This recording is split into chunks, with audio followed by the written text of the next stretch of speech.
Hello students, welcome to दक्षिणा ई classroom. अपन start करते हैं लास्ट पोर्शन जो हमारे रिवीजन मॉड्यूल का बचा हुआ था सीक्वेंस सीरीज के लिए।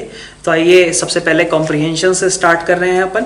क्वेश्चन नंबर 27 से लेकर के 31 का जो कॉम्प्रिहेंशन 1 दिया हुआ है वहां से, ठीक है। तो कॉम्प्रिहेंशन 1 में क्या है आपके पास, A1, A2, AM ये सभी आपके अर्थमेटिक मीन्स हैं बिटवीन -2 एंड 1027।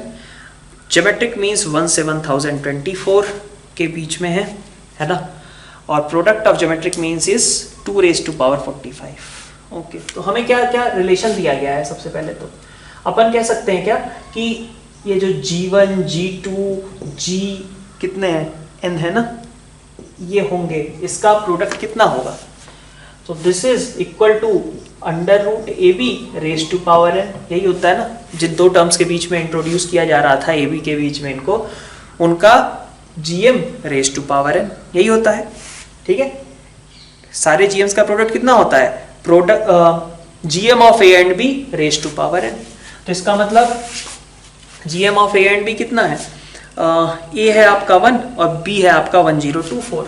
तो this is 32 raised to power n, right. और G1 G ये प्रोडक्ट कितना बता रखा है, प्रोडक्ट बता रखा है 2 raised to power 45। तो 2 raised to power 45, तो 5n आपका 45 है, दैट मीन्स कि n आपका कितना है 9। तो n की वैल्यू आपके पास 9 के बराबर है। अब आते हैं m के बारे में। अब जब n 9 आ गया तो आप सारे GMs भी निकालना पॉसिबल है आपके लिए, चाहिए तो निकाल लेते हैं अपन, क्योंकि आगे करना भी है सम ऑफ ऑल GMs। तो अपन देख लेते हैं क्या आएगा। 1 से लेकर के आप 1024 के बीच में G1, G2, Gn इंट्रोड्यूस कर रहे हो, ठीक है। मतलब इस GP में आपके कितने टर्म्स हो जाएंगे, 11 टर्म्स। तो T11 आपका होता है 1024 which is equal to 1 into R raised to power 10, है ना। तो अब ये कितना आएगा, R आपका 2 के बराबर हो जाएगा, है ना, ये सही है। तो आपका G1 कितना होगा, G1 will be 2, G2 will be 4, है ना। ऐसे करके आपके 9 तक आएंगे। तो 2, 4, 8, 16 इस GP का आपको सम निकालना है 9 टर्म्स तक का। यही आपका हो गया क्वेश्चन नंबर 29, ठीक है। इस GP का आप सम निकाल दो। फर्स्ट टर्म 2 है, कॉमन रेशियो 2 है, नंबर ऑफ टर्म्स 9 है। आगे देखते हैं question number 30, common difference of the progression AP, ठीक है। अब उसके बारे में बात कर लेते हैं। उसमें अभी हमने निकाला भी नहीं है कि m कितना आएगा। तो हमें दे रखा है वहां पे कि sum of arithmetic means, sum of arithmetic mean 1025 into 171 is equal to A1 plus A2 up to AN। कितना होता है ये, तो दिस इज m/2, ठीक है।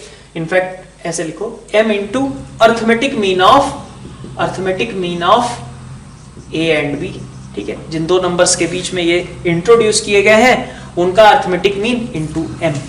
तो किनके बीच में इनको इंट्रोड्यूस किया गया था, -2 एंड 1027, ठीक है। और ये आपका 1025 इंटू 171 इधर था। तो 1025 तो यही बन गया। तो m कितना आ गया आपका, m आ गया आपका 342। इतने टर्म्स इंट्रोड्यूस कर दिए गए, m कितना कर दिया गया, 342 टर्म्स इंट्रोड्यूस कर दिए गए, ठीक है। तो आपका क्वेश्चन नंबर 27, 8 और 29 आपने कर लिया है। अब 30 में तकलीफ नहीं होगी। 30 में क्या होगा, देखो फर्स्ट टर्म आपका था -2, है ना। फिर आपने लगाया A1, A2, ठीक है, A342, है ना। और लास्ट में आपने लगा दिया 1027। तो एक AP बन गई। इस AP का ये कौन से नंबर का टर्म है, T344 है कि नहीं। 342 तो यही थे, एक ये एक ये। तो ये इस AP का 344 टर्म है, मतलब -2 प्लस 343D, है ना। सो D इज इक्वल टू कितना आ जाएगा, 3 के बराबर, ठीक है। तो कॉमन डिफरेंस आपका 3 है ना। तो यहां से आपका, अच्छा पूछा वैसे आपको गया है कॉमन डिफरेंस किसका, A1 A3 का। ध्यान दीजिएगा इस चीज पे, A1 A3 A5 का कॉमन डिफरेंस। तो ऑब्वियसली वो भी AP होंगे, लेकिन उनका कॉमन डिफरेंस कितना हो जाएगा, 2D हो जाएगा, ठीक है, 6 के बराबर। 31 में क्या कहा गया है, A171 निकालिए, 172 निकालिए और G5 निकालिए। तो अब आप निकाल सकते हो 31 के लिए कि A171 कितना होगा। A171 will be -2 plus 171D, यही होगा ना, ठीक है। A171 मतलब इस सीरीज का कौन से नंबर का टर्म है वो, A1 का मतलब -2 प्लस D, A2 का मतलब -2 प्लस 2D, तो A171 का मतलब -2 प्लस 171D। A172 भी निकाल लेना, -2 प्लस 172D, और G5 आप निकाल सकते हो यहां से, ठीक है। नेक्स्ट देखते हैं कॉम्प्रिहेंशन 2। कॉम्प्रिहेंशन 2 में कहा जा रहा है कि there are two sets A and B, each of which consist of 3 numbers in AP, ठीक है। उस सम इज 15, तो नंबर्स क्या होंगे, एक होगा 5 माइनस D, 5 और 5 प्लस D, और दूसरे सिस्टम में होगा 5 माइनस D, 5 प्लस D, यही है ना, ठीक है। एक सेट में कैपिटल D, दूसरे सेट में स्मॉल d। कह रखा है कि प्रोडक्ट्स का ratio are product of numbers respectively, ठीक है। तो पहले आपका कैपिटल D है, तो 5 into 5 minus D, 5 plus D divided by 5 minus D, 5 plus D, ये प्रोडक्ट कितना, रेशियो कितना आता है, 7/8 आता है, ठीक है। तो 5 ने 5 को साफ कर दिया, बाकी बचा यहाँ से 25 minus D square into 8 is equal to 7 into 25 minus D square, तो यहाँ से 175 minus 7D square is equal to 200 minus 8D square, है ना।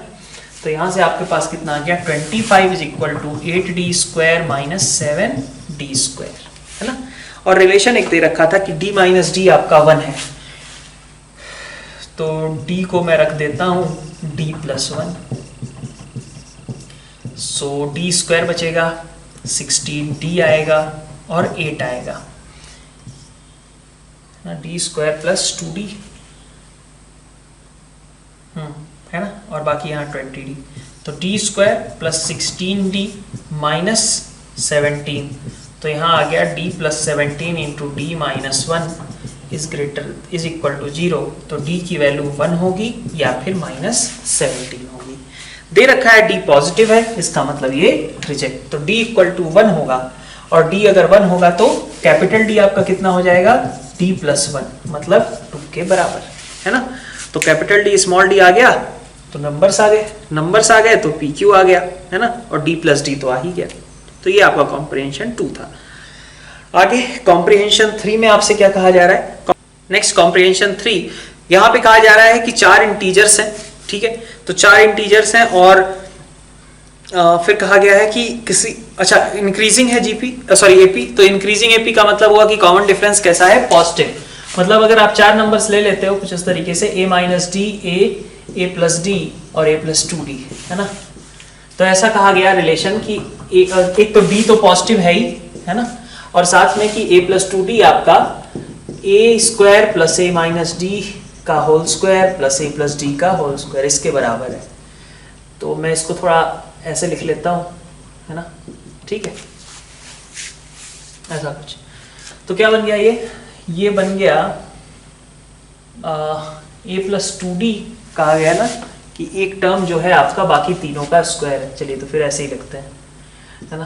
तो यहाँ से आ जाएगा A स्क्वायर 3A स्क्वायर आ गया और 2D स्क्वायर आ गया ना, -2AD प्लस 2AD कट गए, यहाँ से बचा A प्लस 2D, ठीक है। तो आपके पास रिलेशन आया 3A स्क्वायर, ठीक है, 2D स्क्वायर 2D, D आपका पॉजिटिव इंटीजर है, ठीक है। यहाँ पे और कोई रिलेशन तो है नहीं, 2 अननोन्स बने पड़े हैं। अच्छा, तो और क्या कर सकते हैं अपन, यहाँ पे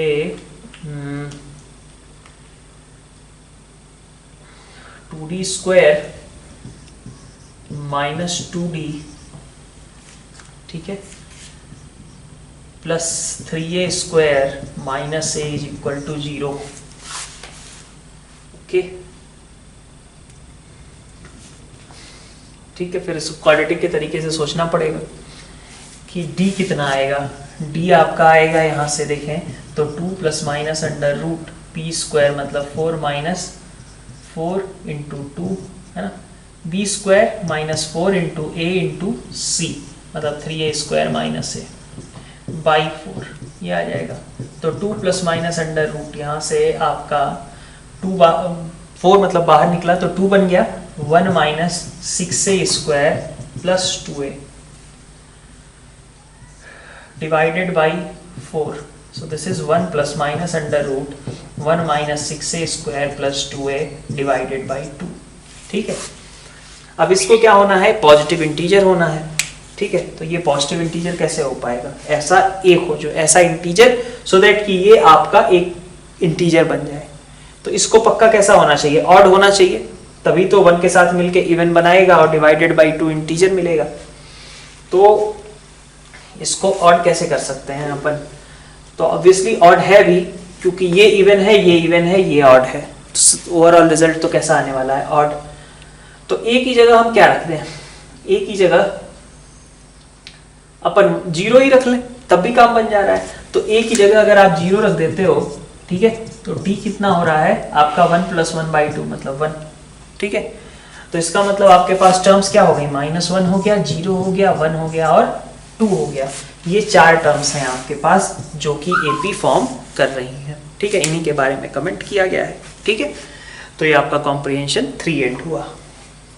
आगे देखते हैं जो मैच द कॉलम है आपका, है ना, क्वेश्चन नंबर 38 में आपका जो ए पार्ट है, ए पार्ट में क्या कहा जा रहा है, f ऑफ n+1 है ना, f of n+1 is equal to 2fn+1/2। तो क्या लिख सकता हूँ इसको मैं, fn प्लस हाफ लिख सकता हूँ ना। तो सिंपल सी बात तो हो गई है कि f of n+1 minus f of n is equal to half. मतलब क्या हुआ कि Fn एक AP फॉर्म करता है, F1 F2 F3 ये सभी क्या होंगे, AP फॉर्म करेंगे। ठीक है, जिसका कॉमन डिफरेंस कितना होगा, हाफ के बराबर। ठीक है, तो F1 आपका 2 है और कॉमन डिफरेंस है ना, कॉमन डिफरेंस आपका हाफ के बराबर है और आपको निकालना क्या है, 101। तो T101 एक तरीके से निकालना था, 2 + 100T, this will be your answer. B part में क्या कहा जा रहा है कि ये सारे टर्म्स आपके AP में है, A3 A5 A11 17 और 18 का सम आपको 10 दिया हुआ है। तो A3 का मतलब हुआ A + 2D, A5 का मतलब हुआ A + 4D, A7 का मतलब हुआ नहीं 11 का A + 10D, A7 का मतलब हुआ A + 6D और साथ में सॉरी 17 है ना, ओके, तो दिस इज 16 और प्लस A + 18D है ना, और इसकी वैल्यू कितनी है, 10 के बराबर है। तो यहां से आपका 5A निकल जाएगा, +2 + 4 6 6 10 16 16 32 और 50, D इज इक्वल टू 10। तो A + 10D की वैल्यू आपको पता चल गई 2 के बराबर है। ठीक है, हमें निकालना क्या था, हमें निकालना था सम निकालना था 21 टर्म्स का। तो 21 टर्म्स का सम कितना आएगा, 21/2 × 2A + 20D है ना। तो 21 × A + 10D, तो ये तो 2 है, इसका मतलब आंसर कितना है आपका 42। ठीक है, तो आंसर आपका यहाँ पे 42 रहने वाला है। ठीक है, नेक्स्ट आगे बढ़ते हैं सी पार्ट में। अब 10th term of the sequence, तो लास्ट लेक्चर पे जो किया था हमने उसी तरीके का ये भी क्वेश्चन है आपका। 1 फिर 5 13 29 61, ठीक है, सॉरी 29 तक। जैसे देखोगे तो इस सीरीज का अगला टर्म 61 आएगा, तो वही लिख दिया था मैंने। एनीवे, तो आपको 10th टर्म निकालनी है बस। ठीक है, सब नहीं निकालना, 10th टर्म निकालनी है। तो अगर आप देखें तो फर्स्ट डिफरेंस आपका कितना है, फर्स्ट डिफरेंस 4 8 16। ठीक है, तो फर्स्ट डिफरेंस ही आपका क्या बना दिया, AP बना दिया, सॉरी GP बना दिया। ये GP का कॉमन रेशियो कितना था, 2 था इस GP का कॉमन रेशियो। ठीक है, तो हम TN कैसे लिखते हैं, A × R⁴n plus first difference आपका GP में आया है, तो इसका मतलब हुआ आपको लिखना क्या पड़ेगा, 0th डिग्री पॉलिनोमियल। ठीक है, 0th डिग्री पॉलिनोमियल। यहां सेकंड डिफरेंस GP बनाया होता, ठीक है, पहली बार सेकंड डिफरेंस में GP बना होता तो आप लिखते फर्स्ट डिग्री पॉलिनोमियल। यहां पे आप लिखेंगे चूंकि फर्स्ट डिफरेंस आपका GP बनाया तो एक कम, मतलब 0th डिग्री पॉलिनोमियल। ठीक है, तो 0th डिग्री पॉलिनोमियल मतलब क्या हुआ, कोई एक कांस्टेंट। ठीक है, ये आपका Tn कुछ इस तरीके का होगा। तो now your next target is finding A and B। तो A और B कैसे निकालेंगे? तो T1 की वैल्यू आपकी कितनी है? 1 है। A इंटू 2 की पावर 1 प्लस B, ठीक है। फिर T2 की वैल्यू कितनी है? 5 है ना, term 2, A into 2 square plus B, ठीक है। तो अब दो इक्वेशंस हो गई, 2A plus B is 1, 4A plus B is 5। तो यहां से आप निकाल लो कि 2A की वैल्यू कितनी आएगी? 4, A की वैल्यू कितनी आएगी? 2, और A अगर 2 होगा तो B कितना होगा? -3। तो Tn आपका कितना आएगा? 2 into 2 raise to power n -3। अब आपको निकालना क्या था? 10th टर्म निकालनी थी सीक्वेंस की। तो 10th term will be 2 into 2 की पावर 10 -3। तो 2 की पावर 11 कितना होता है? 2048 -3 2045। यही आपका आंसर हो जाएगा, ठीक है। डी पार्ट देखते हैं। कहा गया sum of all 2 digit numbers which are not divisible by 2 और 3। ऐसे नंबर्स जो कि 2 या 3 से डिविजिबल नहीं है, ठीक है। तो आप क्या करो, आप ऐसे नंबर्स का सम निकाल लो जो कि 2 से डिविजिबल है ना, ठीक है। यही देख लेते हैं, ठीक है। Sum of numbers divisible by 2 वो निकाल लेते हैं। तो sum of numbers divisible by 2 कहां से स्टार्ट करना है आपको? 2 से स्टार्ट करना होगा ना, नहीं सॉरी 2 डिजिट नंबर्स की बात की जा रही है, तो मतलब 10 से स्टार्ट करना है। तो 10 से लेकर के, है ना, 10 12 14 ऐसे करके 98 तक का सम आप निकाल लें, ठीक है। ये वो हैं जो नहीं होने चाहिए थे, ठीक है। और देखिए विच आर नाइदर का है ना, which are not divisible by, ठीक है। तो ये वो चीजें हो गई जो 2 से डिविजिबल हो सकती थी। 3 से डिविजिबल मतलब आप कहां से स्टार्ट हो गए? 12 15 18 और अप टू 99, इनका सम निकाल लिया आपने। निकाल सकते हैं दोनों, लेकिन इनमें कुछ चीजें कॉमन हो गई। कौन सी चीजें कॉमन हुई? जो कि 6 से डिविजिबल थी, ठीक है। तो 6 से डिविजिबल चीजें तो 6 से डिविजिबल चीजें आपके पास क्या थी? 12 18, ठीक है, 24 ऐसे करते हुए 96 तक, ठीक है। तो आप देखो, आपको क्या चाहिए था? आपको चाहिए था बेसिकली कि आप 10 से लेकर के 10 11 अप टू 99 तक का सम कर लेते सिंपली। लेकिन इसमें दिक्कत कौन देगा? ये दोनों, ठीक है। इन दोनों को हटाना पड़ेगा आपको, ठीक है। लेकिन जब आप इन दोनों को हटाएंगे तो ये वाली चीजें दो बार हट जाएंगी। मतलब वही चीज कि ये सेट ए है, सेट बी है, और ये आपका ए इंटरसेक्शन बी है। तो आपको ए यूनियन बी करने के लिए क्या करना चाहिए कि आप एक बार पहले ये 98 तक का, है ना, और ये 12 से लेकर के 99 वालों का सम कर लो, ठीक है। और उसमें से भाई, उसमें ये चीजें दो बार काउंट हो गई है ना, तो उनको एक बार सब्ट्रैक्ट कर लो। तो एक बार सब्ट्रैक्ट कर लिया, 12 18 ऐसे करके 96 तक इनका एक बार आपने सब्ट्रैक्शन कर लिया, ठीक है। तो आपको क्या करना था? आपको सबका सम कर लेना था। कौन नहीं चाहिए उसमें से, उनको सब्ट्रैक्ट करना है। तो कौन नहीं चाहिए? 2 वाले नहीं चाहिए, 3 वाले नहीं चाहिए। लेकिन दिक्कत क्या हुई कि 2 और 3 को काउंट करते टाइम पे ये वाले टर्म्स आपके दोनों में काउंट हो गए, तो आपको एक बार सब्ट्रैक्ट करना पड़ेगा, ठीक है।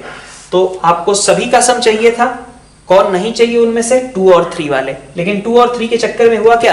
ये 6 वाले 2 बार सब्ट्रैक्ट हो गए, तो हमें एक बार उन्हें वापस से यहीं पे, मतलब यहां पे सब्ट्रैक्ट करें या ओवरऑल ऐड करें, माइनस माइनस मिलके प्लस, ठीक है। तो दोनों चीजें आपकी बराबर ही हैं, ठीक है। तो ये आपका मैट्रिक्स हो गया फर्स्ट वाला। क्वेश्चन नंबर 39 में देखिए, 39 में क्या कहा जा रहा है? फर्स्ट में arithmetic mean of 2 positive numbers is 6, मतलब a plus b by 2 is 6, तो obviously a plus b will be 12, और geometric mean and harmonic mean satisfy this relation। okay, तो सबसे पहले तो अपन यहीं से स्टार्ट करते हैं। क्वेश्चन नंबर 39 a, है ना। तो a plus b आपका 12 के बराबर है ना। g स्क्वायर इज ab और प्लस 3h, मतलब 6ab upon a plus b, है ना। h कितना होता है? 2ab upon a plus b। ये कितना है आपका? 48 के बराबर है ना। तो यहां से आपका देखिए AB आ गया प्लस ये 6AB बाई 12, मतलब AB बाई 2 इज 48, ठीक है। तो AB कितना हो गया आपका? 32 के बराबर, है ना। A प्लस B आपका 12, तो यहां से आपका निकल आया ना कि A 8 हो जाएगा और B 4 हो जाएगा। AB ही पूछा गया था वैसे। आगे बढ़ते हैं। Sum of series 5 upon 1 square 4 square, B part में 5 upon 1 square 4 square plus 11 upon 4 square 7 square plus 17 upon 7 square 10 square, है ना। और ऐसे ही करके आपका इनफाइनाइट तक की बात है। चलिए देखते हैं क्या बन रहा है। तो सबसे पहली चीज क्या नोटिस होती है कि इन्हीं दोनों का सम ऊपर लिखा है, 4 7 का 7 10 का, है ना। ठीक है, तो इसको हम कैसे देख सकते हैं। और अच्छा 33 यहाँ पे 151, इसको ऐसा भी लिखा जा सकता है। देखो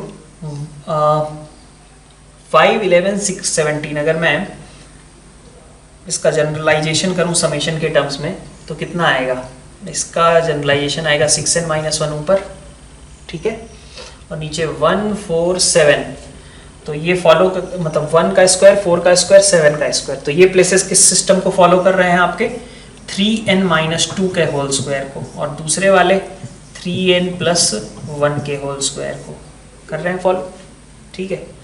तो अगर आप इन दोनों का डिफरेंस देखो, है ना, कितना आता है देख लेते हैं। 3n + 1 का होल स्क्वायर माइनस 3n - 2 का होल स्क्वायर कितना आएगा, तो दोनों का सम आ जाएगा आपका 6n - 1, है ना, और डिफरेंस आ जाएगा 3। तो अब कहानी आसान हो गई जब हमने ये नोटिस कर लिया। तो this will be equal to 6n - 1 को मैं कैसे लिख सकता हूँ, 1/3 ऐसा लिख सकता हूँ ना, 1/3 इंटू दिस मच लिखा जा सकता है, ठीक है, इतना 1/3 इंटू इसके बराबर लिख सकते हैं। तो आपने यही किया यहाँ पे, समेशन ओवर 1/3 इंटू 3n + 1 का होल स्क्वायर माइनस 3n - 2 का होल स्क्वायर, है ना। डिवीजन में आपको क्या चाहिए, 3n - 2 का होल स्क्वायर 3n + 1 का होल स्क्वायर, ठीक है। तो आपका 1/3 आपका बाहर निकल आएगा, ठीक है, ये नहीं कुछ है, ठीक है, 1/3 आपका बाहर, समेशन ओवर यहां से बचा क्या, a - b, नीचे ab स्प्लिट कर लें, तो 1 अपॉन बचेगा 3n - 2 का whole square minus 1 upon 3n + 1 का होल स्क्वायर, ठीक है। तो t1 की वैल्यू कितनी आएगी, 1/3 1 upon 1 square minus 4 square 1/3 t2, है ना, 1 upon 4 square minus 1 upon 7 square, और इसी तरीके से आगे। तो जब आप इन्फिनिटी तक का सम करोगे तो 1/3 तो आएगा ही, ये सब कैंसिल, तो 1 स्क्वायर, ये आंसर हो जाएगा 1/3 के बराबर, ठीक है। सी पार्ट में क्या है, first 2 terms of a harmonic progression is given, then harmonic mean of first 4 terms, ठीक है। तो फर्स्ट 2 टर्म्स आपको दिए गए हैं सी पार्ट में, ठीक है। तो मैं ऐसा बोल देता हूं कि मान लो कि 1/2 1/3, है ना, और H3 और H4, ठीक है, ये आपके जो टर्म्स हैं ये हार्मोनिक प्रोग्रेशन में हैं। तो इसका मतलब क्या हुआ कि 2 3 1/H3 और 1/H4 ये क्या होंगे, क्या होंगे आपके 1/H3, ये AP में आएंगे, तो AP में आएंगे मतलब 1/H3 कितना होगा 4, और 1/H4 कितना होगा आपका 5। तो इसका मतलब H3 कितना हो गया आपका 1/4, और H4 कितना हो गया आपका 1/5, है ना। अब आपसे कहा जा रहा है कि चारों का HM निकालो, तो चार चीजों का HM क्या होगा, कैसे निकलेगा, यही होता है ना फॉर्मूला, n अपॉन, ठीक है, 1 अपॉन H1, ठीक है, plus 1 upon H2 plus 1 upon H3, है ना, अप टू 1 अपॉन HN। तो यहाँ पे क्या आ जाएगा 4 अपॉन 1 अपॉन H1 मतलब 1 अपॉन 1/2 मतलब 2, ठीक है, प्लस 3 प्लस 4 प्लस 5। तो आंसर हो जाएगा कितना 5 4 9 9 3 12, और 12 और 2 14, मतलब 2/7 यही आपका करेक्ट आंसर होना चाहिए, ठीक है। D part, geometric mean of 2 negative numbers. तो याद रहे इस चीज में हो सकता है कई लोगों को कंफ्यूजन हो, जब दोनों नेगेटिव हैं तो आपका GM आएगा -√AB, ठीक है, √AB is 6, बट माइनस लगे होने की वजह से this time I will tell -6, ठीक है। तो ये आप जब दोनों पॉजिटिव होते हैं तो √AB, दोनों नेगेटिव होते हैं तो -√AB, ठीक है। आगे बढ़ते हैं इंटीजर टाइप क्वेश्चंस में। क्वेश्चन नंबर 40, ठीक है। क्वेश्चन नंबर 40 में क्या कहा जा रहा है कि find the sum to infinity of a decreasing GP with a common ratio mod x less than 1. The ratio of the fourth term to the second term is 1/16 and third term to the square of second term is 1/9. पहले तो क्या कहा गया, ratio of fourth term to second term is 1/16, यही लिखा है ना। तो इसका मतलब क्या हुआ कि r कितना है आपका 1/4 है, प्लस माइनस, ठीक है, दोनों ही हो सकता है। अभी तो कुछ और कहा है क्या, नहीं कहा गया है, ठीक है। तो मॉड ऑफ r तो 1/4 है। इनफैक्ट कॉमन रेशियो अगर कहे तो x से रिप्रेजेंट किया गया है, ठीक है। और क्या कहा गया कि ratio of third term to square of second term, ratio of third term to square of second term is equal to 1/9, ये लिखा गया था, ठीक है। तो यहां से आपके पास कितना निकल करके आ रहा है, 1/a आर स्क्वायर और आर स्क्वायर साफ हो गए, बचा 1/9, ठीक है। ये चीज आ रही है आपके पास। तो ए आपका कितना हो गया, 9 हो गया, ठीक है। तो एस इन्फिनिटी क्या हो सकता है, तो 9/1 माइनस 1/4, या फिर अगर यहां -1/4 ले लिया तो 9/1 प्लस 1/4। यहां से आपका इंटीजर नहीं आ पाएगा और यहां से आपका इंटीजर आ जाएगा कितना, 12 के बराबर। तो आंसर विल बी 12, ठीक है। क्वेश्चन नंबर 41 पे जाते हैं। 41 में क्या कहा गया है, समेशन ओवर 4 अल्फा माइनस 3 और अल्फा इज इक्वल टू 4 से लेके n+3, ठीक है। क्या था, 4 अल्फा माइनस 4 बाहर ले लेते हैं, summation over alpha minus 3, alpha is equal to कहां से कहां तक, 4 से लेकर के n+3 तक, ठीक है। तो ये बेसिकली लिखा गया है, 4 रखोगे तो 1, 5 रखोगे तो 2, और ऐसे ही, मतलब अल्फा को 5 रखा तो 2, अल्फा को 6 रखा तो 3, और ऐसे ही n+3 तक जाएंगे तो ये कितना हो जाएगा, n, है ना। तो ये 4 into n+1/2, so it is 2 times n+1, यही हुआ, ठीक है।